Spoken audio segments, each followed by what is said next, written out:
आज हम बाबा साहेब को पूजते जा रहे हैं, लेकिन बाबा साहेब ने हमें पूजा नहीं, हमें अधिकार दिए हैं। सोशल मीडिया पर जय भीम लिखना, डीपी बदलना, फोटो खिंचाना, ये अंबेडकरवाद नहीं है। क्या होगा जब जय भीम सिर्फ एक ट्रेंड बन जाए और अधिकार किताबों में कैद रह जाएं? फिर एक ऐसी आवाज उठे जो कह दे, तुम अंबेडकरवादी नहीं, अंबेडकरवाद के व्यापारी हो। आज सिर्फ एक प्रतिमा का अनावरण नहीं हुआ, एक बड़ा मैदान आज सजाया गया था नीले झंडों से, बाबा साहेब की तस्वीरों से, जय भीम के नारों से। मंच के बीचों बीच डॉक्टर भीमराव अंबेडकर की विशाल प्रतिमा नीले कपड़े से ढकी हुई, लोग हजारों की संख्या में मौजूद। कोई मोबाइल पर लाइव कर रहा था, कोई फोटो खींच रहा था, कोई नारे लगा रहा था। लेकिन इस भीड़ में दो तरह के लोग थे, एक जो सच में बदलाव चाहते थे, दूसरे जो सिर्फ दिखावा कर रहे थे। और आज इन दोनों का सामना होने वाला था। दूर से सायरन की आवाज, एक काफिला, भीड़ में हलचल। कविता दीदी आ गई, गाड़ी रुकी, दरवाजा खुला और उतरी। कविता भीड़, लेकिन ये सिर्फ एक नाम नहीं, ये एक कहानी है। वही लड़की जिसे बचपन में स्कूल जाने से रोका गया, वही लड़की जिसे जाति के नाम पर अपमान सहना पड़ा, वही लड़की जिसने मंच पर सांसद को थप्पड़ मारकर सिस्टम को झकझोर दिया, वही लड़की जो आज लाखों वंचितों की आवाज बन चुकी है। उसकी आंखों में दर्द भी था और आग भी। मंच पर नेता खड़े थे, फीता काटा गया, प्रतिमा से कपड़ा हटाया गया। जैसे ही बाबा साहेब की प्रतिमा सामने आई, पूरा मैदान गूंज उठा, जय भीम, संविधान जिंदाबाद। लोग हाथ जोड़ रहे थे, कुछ रो रहे थे, लेकिन कविता भील की नजर भीड़ पर थी। वो चेहरों को पढ़ रही थी।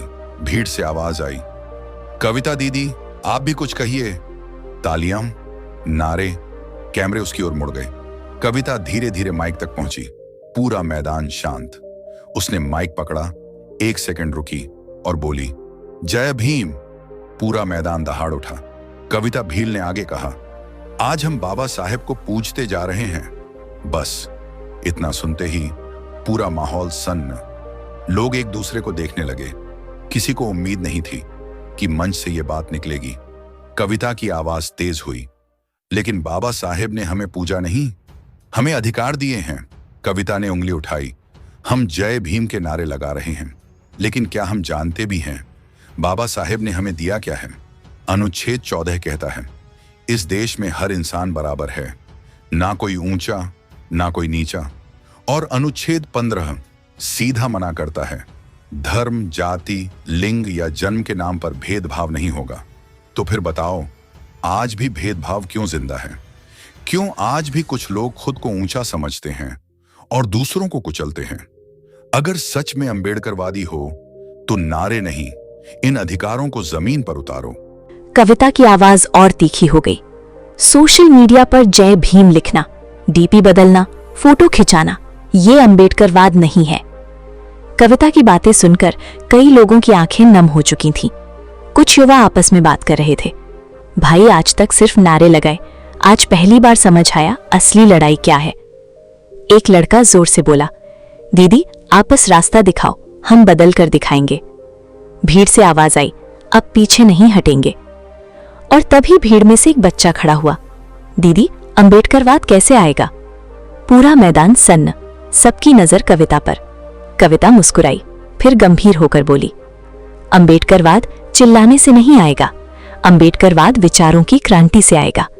बाबा साहेब को पढ़ो, समझो और जीवन में उतारो।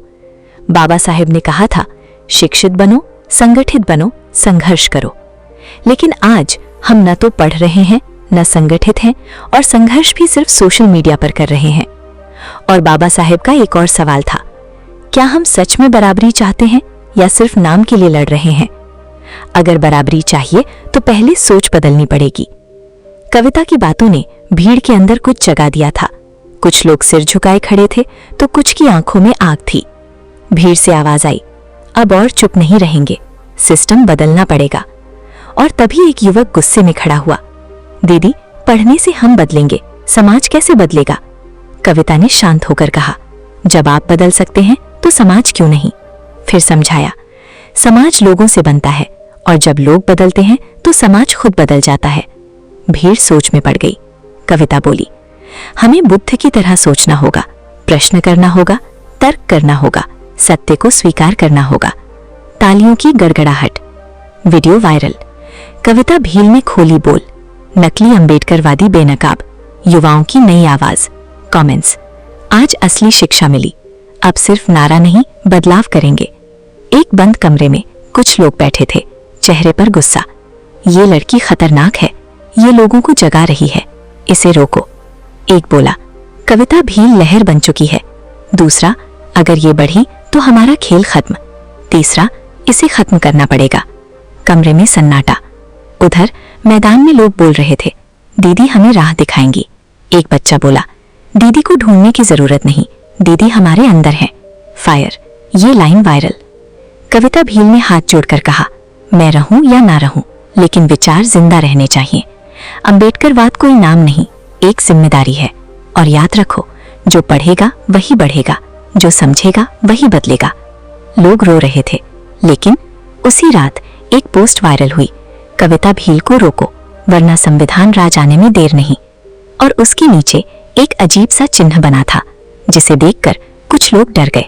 कौन है ये लोग? क्या कविता भील को रोकने की साजिश सफल होगी? क्या सच में अंबेडकरवाद आएगा? अगर आप सच में बदलाव चाहते हो तो एक सवाल खुद से पूछो, क्या हम सिर्फ नारे लगा रहे हैं या सच में अंबेडकरवाद जी रहे हैं? अगर जवाब सच्चा है तो इस वीडियो को लाइक करो, शेयर करो और कमेंट में बताओ आप बदलाव की शुरुआत कहां से करोगे। और ऐसे ही सच्चे कंटेंट के लिए अंबेडकर आवाज को सब्सक्राइब जरूर करें।